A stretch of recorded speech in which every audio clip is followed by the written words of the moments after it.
बिलासपुर में कांग्रेस नेता राजेंद्र शुक्ला, दुर्ग में पूर्व गवर्नर के सेक्रेटरी अमृत खलखो, धमतरी में सीजीपीएससी के पूर्व चेयरमैन टामन सुनवारी सहित 15 स्थानों पर सीबीआई की दबिश। आरोप 2022 में हुई पीएससी परीक्षा में भाई भतीजावाद। 2022 की पीएससी भर्ती में नेताओं, अधिकारियों और लोक सेवकों के अयोग्य रिश्तेदारों को बड़े सरकारी पदों पर भर्ती करने का कथित इस मामले में जांच तेज हो गई है। ये गड़बड़ी की जांच सरकार के बनने के बाद सीबीआई के पास है और सीबीआई इस मामले में तेजी से अब कार्रवाई करती दिखाई दे रही है। अभी कार्रवाई पर सियासी बयानबाजी का दौर तेज हो गया है। छापेमारी कार्रवाई के दौरान कांग्रेस नेता और पिछली सरकार के अधिकारियों को निशाना बनाए जाने को कांग्रेस राजनीतिक नजरिए से देख रही है। कांग्रेस का कहना है कि ये कार्रवाई दुर्भावना से की जा रही है। बीजेपी के शासन काल में 15 साल क्या पीएससी परीक्षा जो नहीं होती थी और हुआ तो सब गड़बड़ी, व्यापम में गड़बड़ी, पीएससी में गड़बड़ी, भर्ती में गड़बड़ी, सब कुछ हुआ। न्यायालय तक के अटका हुआ है।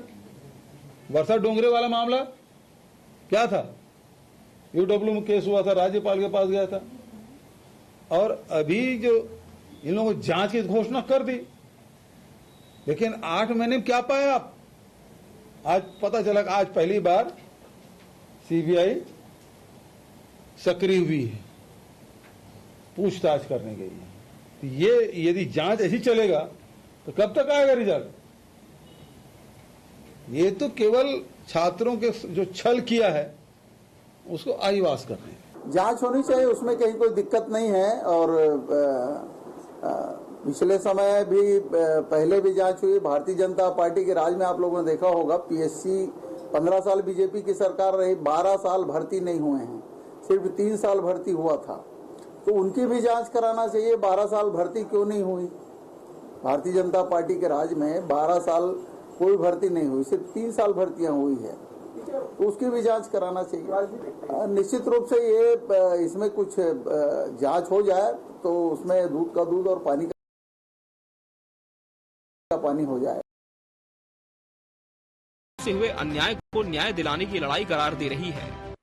उस समय हमारे यशस्वी प्रधानमंत्री जी भी छत्तीसगढ़ की जनता से वादा किए थे, यहाँ के युवाओं से वादा किए थे कि भारतीय जनता पार्टी की सरकार बनेगी तो पीएससी घोटाले की जांच सीबीआई द्वारा होगी। और मुझे बताते हुए गर्व हो रहा है कि जिस तरह से मोदी की गारंटी को हम लोग पूरा कर रहे हैं, तो मोदी जी का जो वादा था पीएससी घोटाला की जांच सीबीआई से होगी, वो जांच शुरू हो रही है और छत्तीसगढ़ में कोई भी दोषीदार हैं, कोई बख्शे नहीं जाएंगे। छत्तीसगढ़ के लोगों से वादा किया था पीएससी घोटाले की सीबीआई जांच कराएंगे और सीबीआई जांच करा करके ये जो पीएससी का घोटाला है वो लोगों के बीच लाएंगे और नौजवानों को न्याय दिलाएंगे। और उसी दिशा में अब तेज गति से सीबीआई की कार्रवाइयां हो रही है। सीबीआई जो उन्हें इनपुट मिल रहा है, जो एविडेंस मिल रहे हैं, उसके हिसाब से लगातार कार्यवाहियां हो रही है और जो भी संलिप्त होगा इस पीएससी घोटाले में उन पर निश्चित रूप से सीबीआई की जांच होगी और कार्यवाहियां भी होगी। पिछली सरकार के शासनकाल में पीएससी में गड़बड़ी एक बड़ा मुद्दा था। अब इस मुद्दे के तहत लगाए गए आरोपों को सच साबित करना बीजेपी के लिए एक बड़ा चैलेंज है और इसलिए ताबड़तोड़ कार्रवाई के जरिए सच्चाई तक पहुंचने की कोशिश की जा रही है, जिससे एक बार फिर पीएससी सुर्खियों में है। Bureau report, TV 24 news.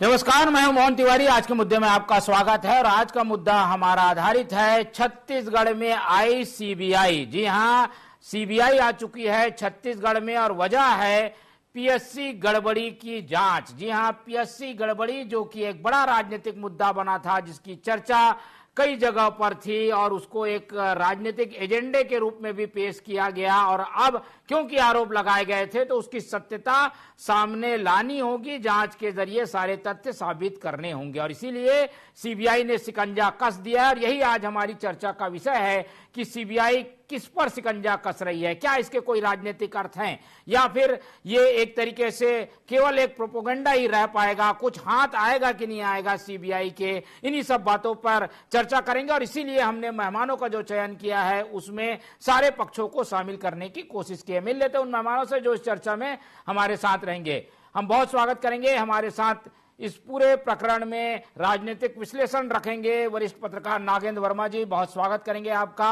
हमारे साथ इस मामले में कांग्रेस का पक्ष रखेंगे कांग्रेस के प्रवक्ता अनिल चौहान जी, बहुत स्वागत करेंगे आपका। बीजेपी का पक्ष रखने के लिए हमारे साथ जुड़ रहे हैं प्रवीण साहू जी, बहुत स्वागत करेंगे आपका। और पीएससी परीक्षार्थी के रूप में उन परीक्षार्थियों की भावनाओं को व्यक्त करने के लिए हमारे बीच मौजूद है आकांक्षा उपाध्याय जी, बहुत स्वागत है आपका। तो चारों मेहमान हमारे साथ मौजूद है। हर पहलू को आज हम जानने की कोशिश करेंगे और रिपोर्ट के जरिए कि जैसे कि हमने बताया कि कहां कहां पर छापे पड़े हैं, और ये 15 स्थान वो ज्यादातर स्थान हैं जहां पर परीक्षार्थियों के चयन पर सवाल थे। कुछ अधिकारियों के यहाँ भी पड़े हैं, लेकिन परीक्षार्थियों पर भी इस बार शिकंजा कसा गया है, जिसमें कांग्रेस नेता राजेंद्र शुक्ला के घर भी सीबीआई पहुंची हुई है। तो एक एक करके प्रतिक्रियाओं का दौर शुरू करते हैं। सरकार का पक्ष रखने के लिए प्रवीण साहू जी हैं, उनसे पहले समझ लेते हैं। प्रवीण जी, आप लोगों ने आरोप लगाया था, अब उस आरोप के तहत जांच हो रही है, लेकिन ये जांच राजनीतिक सवालों में घिरी हुई है। जैसे ही आप कांग्रेस नेता के यहाँ पहुंचते हैं तो ये पूरा प्रकरण कांग्रेस का हो जाता है, ये राजनीतिकरण हो जाता है इसका, और सवाल पूछे जाते हैं कि कांग्रेस नेताओं को टारगेट किया जा रहा है। प्रवीण जी, देखिए, सबसे पहले भारत माता की जय कहूंगा, जय छत्तीसगढ़। आपके सम्मानित और लोकप्रिय चैनल के सभी दर्शकों को नमस्कार, प्रणाम समस्त पैलेस को। देखिए, सबसे पहले तो मैं कहना चाहूंगा, दोहा से मैं आरंभ करना चाहूंगा कि मुखिया मुख सो चाहिए, खान पान सो एक, पाले पोसे सकल अंग, तुलसी सहित विवेक। इसका अर्थ ये होता है कि मुखिया तो मुख के समान होना चाहिए, जो ग्रहण अनाज को एक साथ करता है, लेकिन जो है पूरे शरीर का पालन पोषण करता है, केवल मुख का नहीं करता। उसी प्रकार एक मुखिया को ही जब शासन जब करते हैं तो सभी वर्गों का सम्मान करना चाहिए। लेकिन पिछले 5 साल में आप देखेंगे तो केवल भ्रष्टाचार की पराकाष्ठा देखने को मिली थी, जहां पर एक आम व्यक्ति कल्पना करता है कि वो अध्ययन करके, पढ़ाई करके, और गरीब व्यक्ति सोचता है कि अपने घर बाहर को बेचकर अपने बच्चों को पढ़ाकर जो है बड़ा अधिकारी बनाएगा। वही कांग्रेस सरकार जो है इन पदों को औने पौने कह सकते हैं कि दामों में बेच देती है, किसी को लाखों में, किसी करोड़ों में। तो देखिए, देखा जाए तो देखिए, आम आदमी के दूर से ये जो है निश्चित रूप से ये जो पद चले गए थे, लेकिन सारे पद अधिकता तक पहुंचे, वो कांग्रेस के मित्रों के पास पहुंचे, उनके बच्चों के पास पहुंचे। और देखिए, माननीय न्यायालय तक ने टिप्पणी कर दी थी कि महज कोई सहयोग नहीं हो सकता, ये प्रयोग है। जनता तो जान ही रही है कि पिछले 5 साल में भ्रष्टाचार के प्रयोग के नित नए नए आयाम रचे गए। और देखिए, आपने बहुत अच्छा जो शब्दों का चयन किया कि देखिए, छत्तीसगढ़ में सीबीआई आई और कांग्रेस मित्रों पर जो है मुसीबत लाई, आफत लाई, इसलिए आज इनकी बौखलाहट देखने को मिल रही है। देखिए, सत्यता की जांच हो रही है तो इनको आपत्ति क्यों? भाई, हमने तो कहा था कि भाई जब हम सत्ता प्राप्त करेंगे तो इन परीक्षार्थियों के साथ न्याय करते हुए सीबीआई जांच की मांग को पूरी करते हुए सीबीआई जांच को हम जो आगे बढ़ाएंगे। हमने सीबीआई को जांच सौंप दी। आज जब जांच हो रही है तो इनका बौखलाहट प्रदर्शित करता है, प्रमाणित करता है कि प्रत्यक्ष को प्रमाणित की आवश्यकता नहीं होती। हाथ कंगन को आरसी क्या, पढ़े लिखे को फारसी क्या। फिर से इसका अर्थ मैं बताना चाहूंगा कि प्रत्यक्ष को प्रमाण की आवश्यकता नहीं होती। जिस प्रकार हमारे कांग्रेसी मित्र आज बौखला रहे हैं, स्पष्ट रूप से प्रदर्शित करता है कि पिछले 5 साल में भ्रष्टाचार की बहुत सारी जो परतें थी वो आज खोलने वाली है। उसमें से पहला स्टेप आज पीएससी की जांच के माध्यम से खोलने वाला है। लेकिन पिछले 5 साल में देखेंगे, केवल इस क्षेत्र में नहीं, बहुत सारे क्षेत्र में भ्रष्टाचार हुआ। आज तो ये आराम ही है। ठीक है, चलिए, ये क्योंकि जांच होनी थी और जांच सीबीआई को दी गई है, तो सीबीआई अपने तरीके से जांच करती है, इसलिए छापेमारी के जरिए उन लोगों तक पहुंचने की कोशिश है जो कि नामजद रूप से इस पूरे प्रकरण में दर्ज किए गए हैं। आकांक्षा के पास चलते हैं और उनसे समझने की कोशिश करते हैं। ये तो सरकार का पक्ष था, आरोप बीजेपी ने लगाया था, इसलिए जांच सीबीआई को दी गई और सीबीआई जांच कर रही है, और उसके पीछे के उद्देश्य भी बता दिए प्रवीण जी। रूप में आप क्या सोच कार्रवाइयों को देखकर?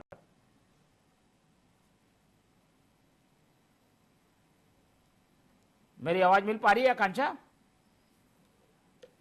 चलिए आकांक्षा, आप अनम्यूट कर लीजिए, उसके बाद आपकी आवाज मिल पाएगी। एक सेकंड जी, आ गई आवाज, अब बोलिए। फिर म्यूट हो गए, फिर से करिए एक बार,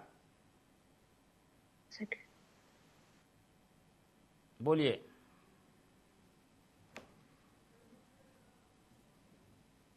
ठीक है, एक बार फिर से कोशिश करेंगे आपके पास लौटने की, लेकिन हम समझ लेते हैं कांग्रेस का पक्ष जब तक। चौहान जी हमारे साथ मौजूद हैं। अनिल जी, ये बीजेपी कह रही है कि भाई ये तो आरोप उनके थे, लेकिन अब उसकी सत्यता पता करना है, इसलिए जाना पड़ेगा, जांच करना पड़ेगा, और जांच हो रही है। लेकिन उसमें सवाल कांग्रेस क्यों उठा रही है? जांच हो जान दीजिए, उसके बाद आप लोग उसको क्रिटिसाइज करिएगा। देखिए, भारतीय जनता पार्टी के जो प्रवक्ता है और भारतीय जनता पार्टी के मंत्री भी लगातार जांच के पहले ही कह रहे थे कि इसमें कांग्रेस का हाथ है। हेलो, आप मुझे ये बताइए कि क्या सत्ताधारी दल की ये मर्यादा नहीं है कि वो पहले इस बात की घोषणा मत करे कि कौन आरोपी है या कौन पहले से दोषी है? दूसरी बात, भारतीय जनता पार्टी के प्रवक्ता जो इस डिबेट में बैठे हैं वो बार बार कह रहे हैं कांग्रेस का हाथ है, तो कांग्रेस के किस नेता को ये बात स्पष्ट करनी चाहिए? एकमात्र राजेंद्र शुक्ला जी का नाम लेकर वो कह देते हैं कि कांग्रेस के नेताओं का हाथ है, कांग्रेस ने स्कैम किया। अगर कुछ अधिकारियों के बच्चों का चयन हुआ है तो उस पर जांच करने का स्वागत तो शुरू से कांग्रेस ने किया है। तो समस्या इस बात की है कि नीट यूजी हो या प्ली हो, किस तरह खुलेआम छत्तीसगढ़ के ज्यादा बच्चे उसमें बैठे हैं, किस तरह से स्कैम पर स्कैम भारतीय जनता पार्टी के इन 10 की सरकार में कितने पेपर लीक हुए, व्यापम जैसे स्कैम में भाजपा ने कौन से कदम उठाए जिसमें 31 की जान चली गई, गवर्नर के बेटे तक की जान चली गई, कौन सीआई आई, आज तो देश सवाल पूछ रही है। आप 15 सालों के शासन में सिर्फ 3 पीएससी कराते हैं और 3 पीएससी में कि लोगों को न्याय नहीं मिला। क्यों सुप्रीम कोर्ट में स्टे करके रखे हैं आप 2005 की भर्तियों को, और उनको आईएएस अवार्ड तक हो गया। भारतीय जनता पुलिंदा लेकर चलती है, पूरे लोकतंत्र को शर्मसार करने वाला है।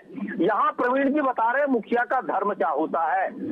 पहले मुखिया का धर्म जो अटल जी ने राजधर्म समझाया था मोदी जी को, वो आप समझाइए जाकर कि मुखिया का धर्म ये नहीं होता कि विपक्ष पर छापेमारी करो, जो निष्पक्ष पत्रकार रिपोर्ट दिखाए उनको जेल भेज दो, उन पर छापेमारी करो, income tax, ED, CBI, IT, आप क्या इस्तेमाल कर रहे हो उनको गुर्गों की तरह चंदा वसूली के लिए या इस तरह से आरोप प्रत्यारोप लगाने के लिए?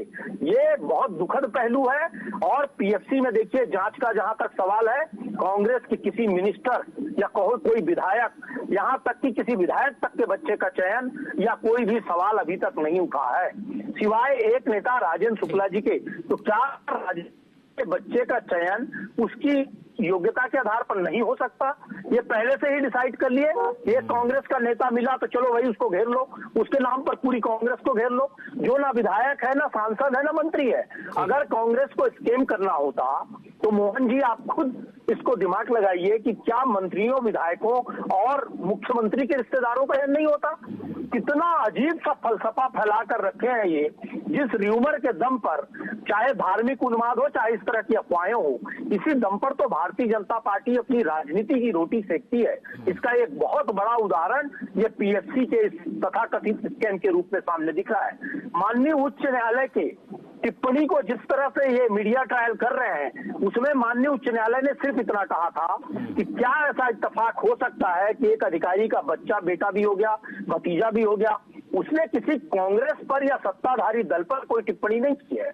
जिसको इस तरह से मीडिया ट्रायल प्रवीण जी कर रहे हैं, इस बात का भी लिहाज नहीं कर रहे हैं कि माननीय उच्च न्यायालय के आदेश को गलत तरह से डिफाइन करने का प्रयास यहाँ कर रहे हैं। तो देखिए, भारतीय जनता पार्टी ना न्यायालय को बख्शती है, ना लोकतंत्र को बख्शती है, न संविधान को बख्शती है। इसी तरह से एजेंसियों का दुरुपयोग करके कैसे हमको किसी दल को बदनाम करना है, कैसे किसी नेता का चरित्र हनन करना है, सिर्फ भारतीय जनता पार्टी का फोकस मोहन जी इसी बात पर रहता है।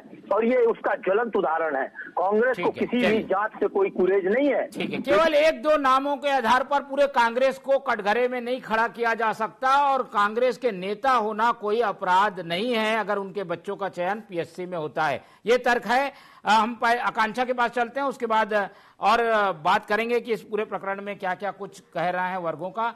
आकांक्षा, बताइए इस पूरी जांच को लेकर आपके मन में क्या चल रहा है? जब परीक्षा हुई थी तो क्या लगा था, गड़बड़ी हुई है, ऐसा महसूस करती हैं क्या आप?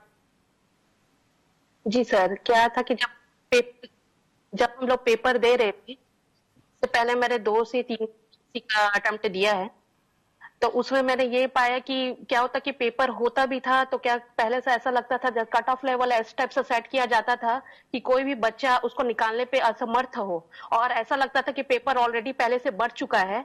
ये मेरा अपना ओपिनियन है कि जो हम फील करते थे पेपर देने के बाद, पेपर जो है कट ऑफ जो है जनरल कैटेगरी की हूं मैं, जिस हिसाब से एग्जाम देने के बाद जो चीजें आती थी सामने, कभी या तो क्वेश्चन को डिलीट कर देना, या तो फिर आपका क्वेश्चन का पता नहीं चल पाना कि क्या कौन से क्वेश्चन का क्या आंसर ले रहे। पीएससी हमेशा से गड़बड़ करते आया है, कभी भी 100 के 100 क्वेश्चन के आंसर कभी आज तक सही लेवल पे नहीं दे पाया है।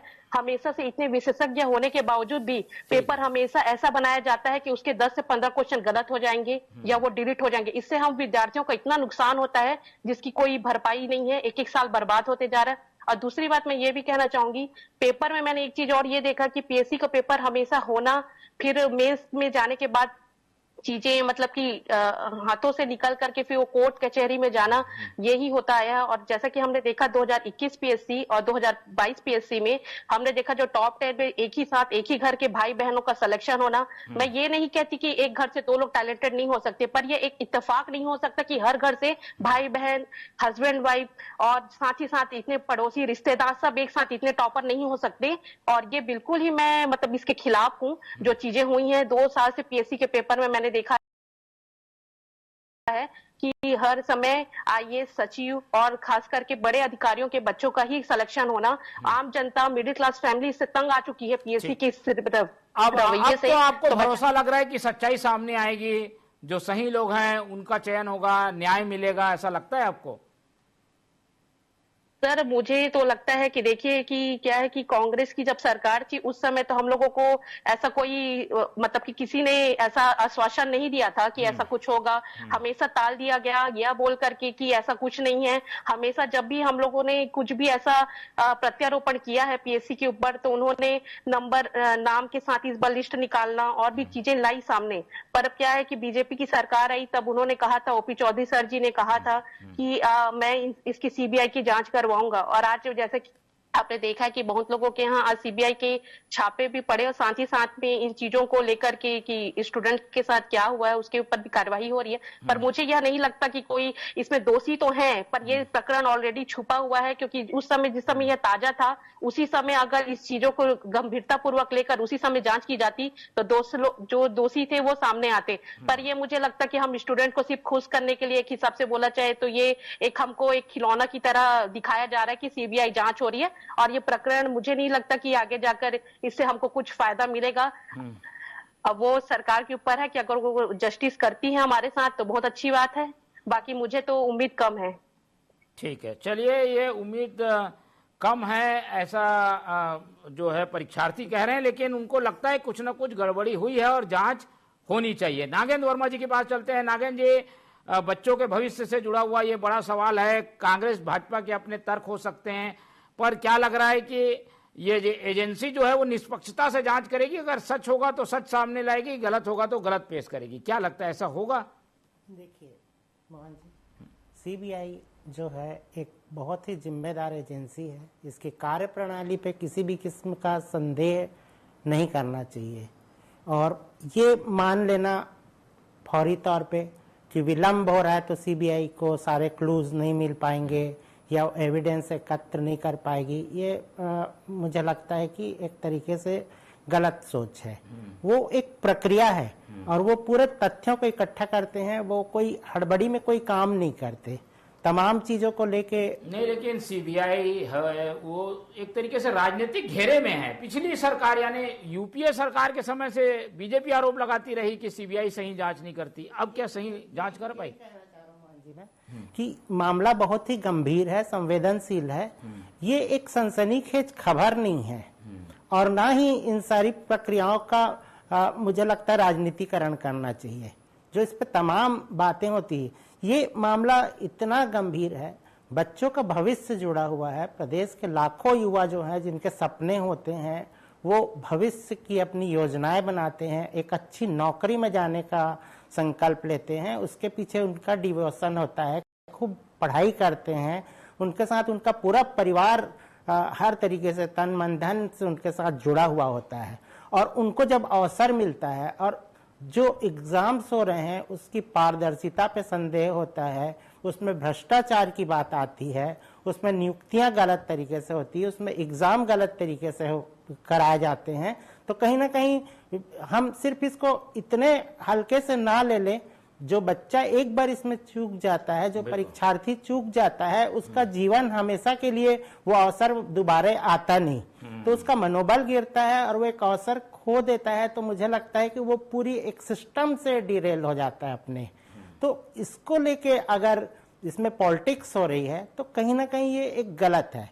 इसमें ये कोशिश करनी चाहिए तमाम तरीके से कि अगर जांच चल रही है तो इसको राजनीतिकरण ना करके ये जांच कितने बेहतर तरीके से हो सके, क्योंकि पिछली सरकार की भी अपनी जिम्मेदारी थी, क्योंकि उनके समय में ये परीक्षा हुई थी। तो अगर ये पूरे सिस्टम में अगर ये जांच सही हो जाती है तो एक तरीके से उनको क्लीन चिट मिलनी है। ठीक है, क्योंकि दोषियों को बचाने का कोई औचित्य नहीं दिखता मुझे। ठीक है, और ऐसी गड़बड़ी में दोषियों को बचाना भी नहीं चाहिए और इसीलिए सारी परतों को खंगालने की जरूरत है। अब सवाल यह है कि क्या सीबीआई की विश्वसनीयता पर, उसकी जांच पर संदेह तो व्यक्त नहीं किया जा रहा। अनिल जी, आप लोगों को क्या लगता है, सीबीआई सही तरीके से जांच करेगी क्या? कई बार सवाल आप लोग उठाते रहे, लेकिन इस बार सीबीआई की जांच सही हो पाएगी, लगता है आपको? देखिए, अभी तक जो मोदी सरकार जब से 2014 में आई है और जिस तरह से केंद्रीय एजेंसियों का दोहन हुआ है, उसके बाद सवाल कांग्रेस पार्टी ही नहीं पूरा देश उठाता है। मीडिया की भी आदरणीय जो निष्पक्ष संस्थान है उन्होंने भी आवाज इस मामले में उठाई है। और सबसे बड़ी बात यह है कि जब नेताओं को ईडी के मामले में बिल मिलती है, ठीक उसी दिन जिस दिन बिल ग्रांट होती है, सीबीआई एक अलग एफआईआर करके उनको फिर जेल में भेजने की बात करती है। इस तरह की जो भूमिका है या जो सरकार के खिलाफ बयान देता है, उनके पर सीबीआई और ईडी की जो रेट पड़ती है वो अपने आप में सवाल पैदा करती है। उसके लिए कांग्रेस की जरूरत नहीं है, आम जनता भी ये सवाल लगातार पूछ रही है। और देश की आजादी के बाद से आज तक इतना राजनीतिक दुरुपयोग, थोड़ा बहुत किसी नेता ने व्यक्तिगत कोई आरोप लगा हो या किसी पर्टिकुलर केस में लगा हो, लेकिन आज तक इस कदर आरोप कभी भी केंद्रीय एजेंसियों का अवमूल्यन या इस तरह से आरोप प्रत्यारोप कभी नहीं हुआ। दूसरी बात मैं ये कह रहा था आपसे, देखिए सीबीआई इन मुद्दों पे जांच कर, इतने गंभीर मुद्दे पे जांच कर रही है और कांग्रेस कहीं ना कहीं चाहती हो तो तथ्यों के साथ बात आएगी सामने। तो हम तो ये चाहते हैं कि निष्पक्ष जांच हो, और अगर निष्पक्ष जांच में सरकार कहीं भी दोषी नहीं पाई जाती, तत्कालीन सरकार या कांग्रेस के नेताओं की संलिप्तता नहीं पाई जाती, भारतीय जनता पार्टी को सार्वजनिक रक्षा मांगनी चाहिए और मुख्यमंत्री को इस्तीफा देना चाहिए, क्योंकि ये बहुत ठीक। लेकिन ये तो आपके समय के कार्यकाल का मामला है चौहान जी, मुख्यमंत्री कहाँ इस्तीफा देंगे? वो तो पिछले मुख्यमंत्री का कार्यकाल था। नहीं, मैं ये कहना चाहता हूं आपसे, भारतीय जनता पार्टी ने इसको इलेक्शन में बहुत ज्यादा, इसका कहना चाहिए, इस्तेमाल करने का प्रयास किया कि इसमें कांग्रेस की संलिप्तता है। अगर नहीं पाई जाती तो भारतीय जनता पार्टी को नैतिक स्तर पर सरकार में बने रहने का कोई हक नहीं बनता, क्योंकि उसने युवाओं को गुमराह किया, इस प्रदेश को गुमराह करने का काम किया। वो इसके लिए क्षमा मांगे और उसके बाद इस्तीफा देने का काम करें। तो देखिए, सीबीआई की किसी भी बात पर, किस प्रकरण में हम तब पैसा नहीं लगेगा, सबको पेश किया जा रहा है। हम कोई पूर्वाग्रह पाल कर नहीं चलते। हर प्रकार की जांच का कांग्रेस स्वागत करती है और जांच होनी चाहिए, लेकिन जब सरकार में बैठे मंत्री अपने पद और गोपनीयता की शपथ के विपरीत पहले से कहते हैं इसमें कांग्रेस का हाथ है, तो फिर वो कहीं ना कहीं पूर्वाग्रह दिखता है। ये बड़ी चिंता का विषय है। पूर्वाग्रह से तो कार्रवाई नहीं होगी प्रवीण जी, और इसीलिए ये सारी चर्चा हो रही है कि भाई कार्रवाई जांच करो आप लोग, लेकिन ऐसा ना लगे कि राजनीतिक रूप से किसी को टारगेट किया जा रहा है। प्रवीण जी, देखिए आदरणीय मोहन जी, आपने बहुत अच्छा प्रश्न उठाया, लेकिन मेरी बहन उपाध्याय जी ने बहुत अच्छा विषय उठाया कि देखिए, यदि जांच की मांग की जा रही थी तो जांच करवा लेना चाहिए था, नहीं करवाए। इससे स्पष्ट होता है कि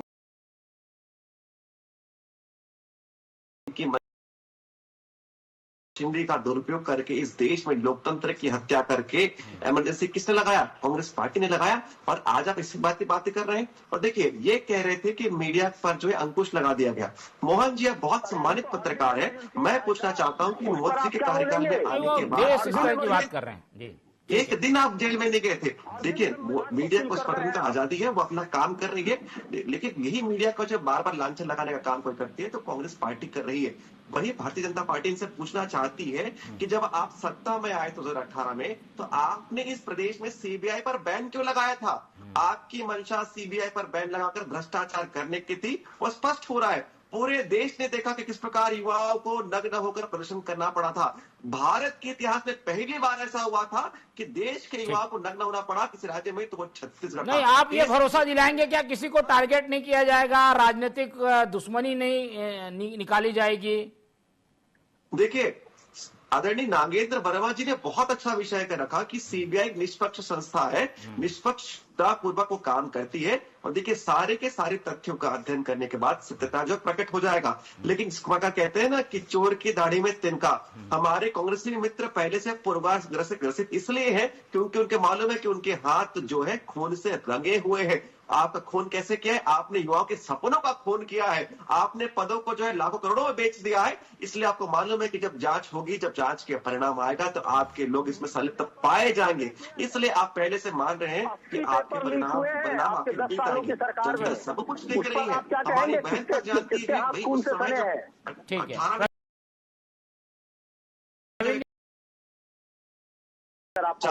चाहिए था, आपने जांच नहीं करवाई। इसका स्पष्ट उदाहरण, इसका मतलब तो यही है कि आपने कहीं ना कहीं भ्रष्टाचार को बढ़ावा दिया था। ठीक है, चलिए, ये एक तरीके से उन गड़बड़ियों की जांच है जो कि लगातार लोगों के फीडबैक के रूप में सामने आई। भाजपा भी इसमें आरोप लगाने वालों में शामिल थी। आखिरी सवाल ले लेते हैं अंकिता से, आकांक्षा से। आकांक्षा, ये पूरे प्रकरण में अब भरोसा तो जगेगा इस तरीके की जांच के बाद? पीएससी जैसी संस्थाओं से भरोसा उठ गया था परीक्षार्थियों का, क्या वो वापस आ पाएगा क्या? नहीं सर, अभी मुझे उम्मीद है कि हम नई सरकार से हम यही उम्मीद करते हैं कि मतलब कि नए सिरे से जो सिलेबस के पैटर्न के हिसाब से क्वेश्चंस ज्यादा गलत ना हो, आंसर्स बिल्कुल एक्यूरेट लें। जो 100 क्वेश्चंस होते हैं, अब उसके लिए इतने विशेषज्ञ लोग बैठे रहते हैं एग्जाम में, कम से कम वो 100 के 100 क्वेश्चंस कोशिश करें कि एटलीस्ट गलत ना हो, सही हो, जिससे कि बच्चों का मनोबल ना टूटे। इतनी साल भर की मेहनत होती है हमारी, और चूक ना हो। और क्योंकि ऐसे ही सवालों से केंद्र सरकार भी जूझ रही है परीक्षा में गड़बड़ी जैसी बातों को, तो हम सबसे उम्मीद करते हैं कि सरकार किसी की भी हो, जो परीक्षा लेने वाली एजेंसी है वो निष्पक्ष हो और निष्पक्षता से परीक्षार्थियों की परीक्षा लेके उनकी नियुक्ति करे। फिलहाल सीबीआई ने अपना शिकंजा कस दिया है, सीबीआई आ गई है, तो समय समय पर पता चलता रहेगा कि वो क्या कुछ कर रही है। इस पर हम भी निगाह रखेंगे और आप लोगों से राय लेते रहेंगे कि इस पे क्या क्या और चीजें हो सकती है। फिलहाल इस चर्चा को यहीं खत्म करते हैं। हमारे साथ अनिल चौहान जी जुड़े, उनका बहुत धन्यवाद। प्रवीण साहू जी थे, उनका धन्यवाद। आकांक्षा उपाध्याय जी ने हमें समय दिया, उनका धन्यवाद। और नागेंद्र वर्मा जी हमारे साथ बने रहे, उनका बहुत बहुत धन्यवाद। तो चारों मेहमानों का धन्यवाद करते हुए आज की चर्चा ही खत्म करते हैं और आप लोग से रखते हैं उम्मीद कि आप लोग देखते रहेंगे TV24। रखिए अपना बहुत ख्याल। नमस्कार।